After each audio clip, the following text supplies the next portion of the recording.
क्या आपको भी कभी-कभी ऐसा लगता है that life is so difficult, life is so hard on you और बार-बार आप अपने आप को ये क्वेश्चन भी करते हो that why am I so lost in my life? सबके पास एक ड्रीम है, सबको पता है कि उस ड्रीम को कैसे अचीव करना है, सब उसकी तरफ काम भी कर रहे हैं, उसके लिए मेहनत भी कर रहे हैं। लेकिन you on the other hand feel कि बहुत ज़्यादा एग्ज़ॉस्टिंग हो गया है, काम भी कर रहे हैं लेकिन मन नहीं लग रहा है और जो भी चीज़ें आप सोच रहे हो खुद करने के लिए वो आप कर ही नहीं पा रहे हो बिकॉज़ बार-बार आपको ये थॉट बहुत ज़्यादा परेशान कर रहा है that I am so lost in life, I have lost my direction, I have lost my self, I have lost my dream. Then this video is for you because I am going to tell you why do you feel so lost in your life and how can you get over that phase. So सबसे पहला point तो यही है that you are losing your real identity just because you are under the influence of other people. Okay, imagine करो कि आपकी कोई एक फ्रेंड है जो कि बहुत ज़्यादा पार्टी करती है, क्लबिंग करती है एंड वो रोज़ अपनी स्टोरीज़ पोस्ट कर रही हैं, अपने बहुत ही हैपनिंग मोमेंट्स इंस्टाग्राम पे दिखा रहे हैं, फेसबुक पे दिखा रहे हैं और रोज़ आपके साथ कुछ ना कुछ ऐसे शेयर कर रही हैं न्यूज़, जिसको सुन के आपको ऐसा लग रहा है कि आपकी लाइफ में आप बहुत कुछ मिस कर रहे हो।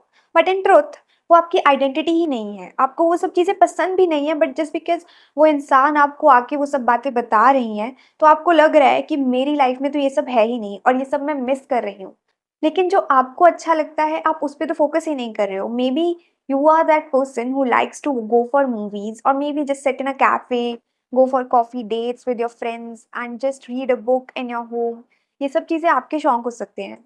But just because you are under the influence of someone जिसकी लाइफ चॉइसेस आपसे डिफरेंट है, you are forgetting your real identity. So you need to understand कि आपको किसी और की तरह नहीं बनना है।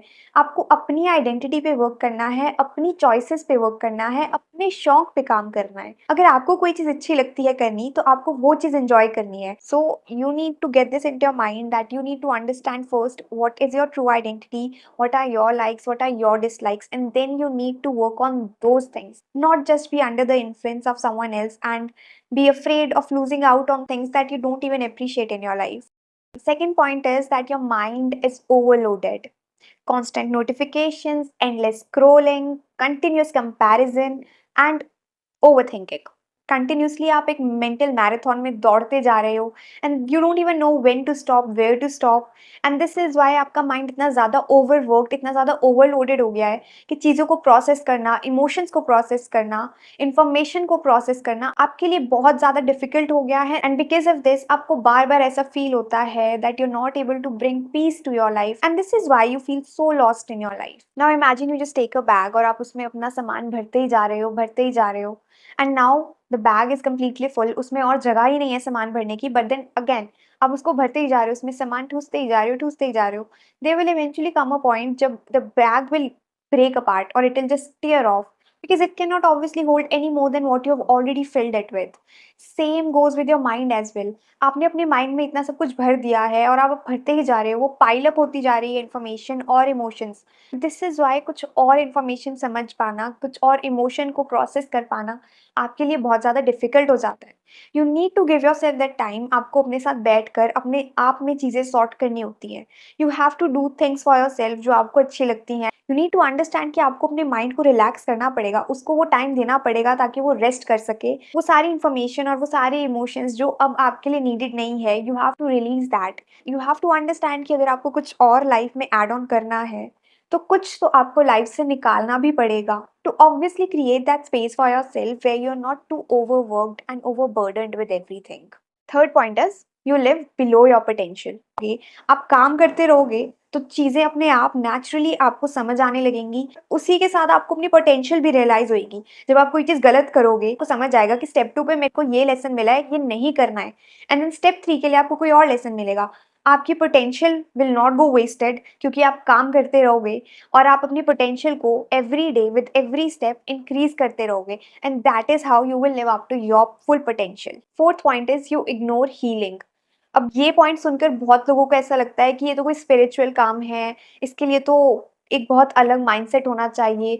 बट द ट्रुथ इज कि अगर कोई भी इंसान किसी भी चीज़ में अपना दिमाग यूज़ कर रहा है, अपनी मेंटल कैपेबिलिटीज़ को फुली यूटिलाइज कर रहा है, तो उसको मेंटली अपने आप को रेस्ट भी तो देना पड़ेगा ना.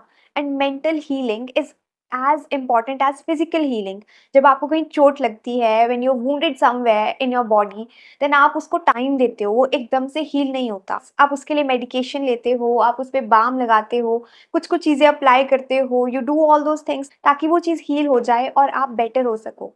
लाइकवाइज आपको अपनी मेंटल हीलिंग पे भी उतना ही फोकस करना पड़ेगा जितना आप फिजिकल हीलिंग पे करते हो। जब भी कुछ काम कर रहे हो, anything that you are doing, आप मेंटली भी तो एग्जॉस्ट हो रहे हो। उस एग्जॉस्शन से गेट ओवर करने के लिए you have to heal your self, you have to do such things for your self जो आपको मेंटली हील करने में हेल्प करती है। This could be very different for every individual, because हर किसी के लिए अपने आप को मेंटली फ्री करना, मेंटली हील करना बहुत अलग हो सकता है। जैसे अपनी अपनी हॉबीज और अपनी अपनी सर्कमस्टांसिस के अकॉर्डिंग हम सब अपने आप को शेप करते हैं और वैसी ही चीज़ें हम बनाते हैं अपनी लाइफ में खुद को हील करने के लिए।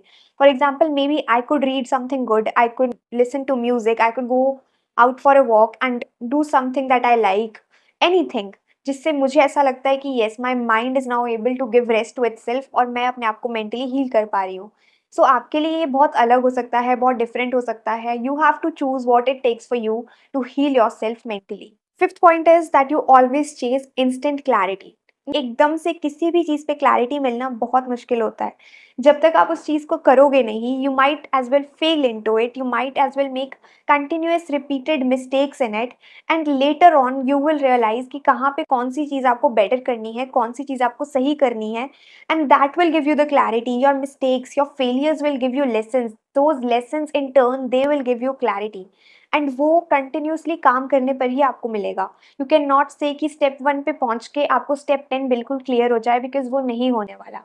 So please do not chase instant clarity. Instead, just do your work with full determination and keep learning your lessons from it. So these are the key areas in my life that I just keep looking back to, ताकि मुझे समझ आता रहे time to time कि why am I feeling lost in my life, और अगर मुझे ऐसा फील हो रहा है तो डेफिनेटली इन एरियाज में कुछ ना कुछ मुझे चेंज करने की ज़रूरत है ताकि मैं अपने आप को इम्प्रूव कर सकूँ और बेटर कर सकूँ। And it is very important for you to understand that sometimes in life what truly feels like a breakdown to you is actually a breakthrough that you really need in your life. In future as well deal come such situations जब आपको लगेगा कि कुछ समझ नहीं आ रहा है, बिल्कुल क्लैरिटी नहीं मिल रही है, लाइफ में करना क्या है, कैसे करना है, आगे कैसे बढ़ना है। Then in such situations of your life आप इन कुछ पॉइंट्स को फिगर आउट करके अपने आप को हेल्प कर सकते हो to overcome that phase and to rebuild yourself and come back even stronger in life.